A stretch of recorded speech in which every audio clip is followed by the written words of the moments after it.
माननीय पोलीस अधीक्षक संदीप घुगे यांनी स्थानिक गुन्हे अन्वेषण शाखेस मालमत्तेविरुद्धचे गुन्हे करणारे इसमांची माहिती काढून त्यांच्यावर कारवाई करून मालमत्तेचे गुन्हे उघडकीस आणण्याचे आदेश दिले होते।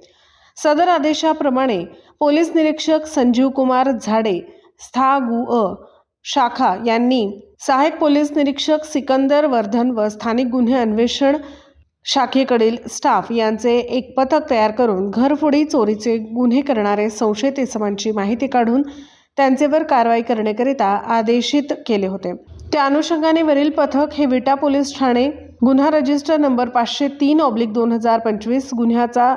समांतर तपास करीत असताना तांत्रिक माहितीच्या आधारे आरोपी दादासो अण्णा बुधावले व सुनील मारुती मंडले यांचा सदर गुन्ह्यात सहभाग असल्याचे दिसून आल्याने सदर माहितीच्या आधारे त्यांना स्थानिक गुन्हे अन्वेषण शाखा सांगली येथे वेळोवेळी बोलावून तपास कामी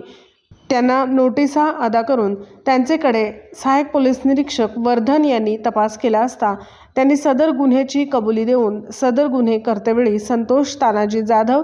यांची स्विफ्ट डिझायर गाडी नंबर MH09DA0051 या वाहनाचा वापर केला असल्याचे सांगून क्रमांक 02 ते 07 हे दाखल गुन्हे इतर आरोपींच्या मदतीने करून घरफोडी चोरी केलेले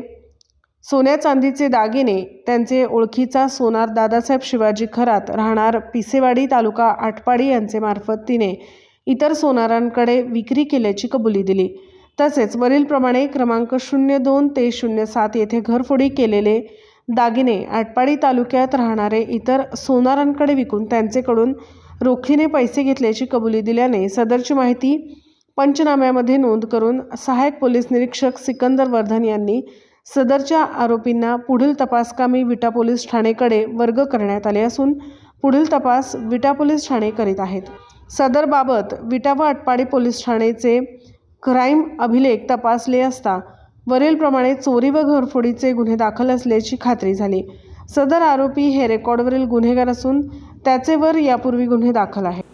दिवसभरातील घडामोडींचा आढावा घेण्यासाठी पाहत रहा N24 मराठी न्यूज चॅनल।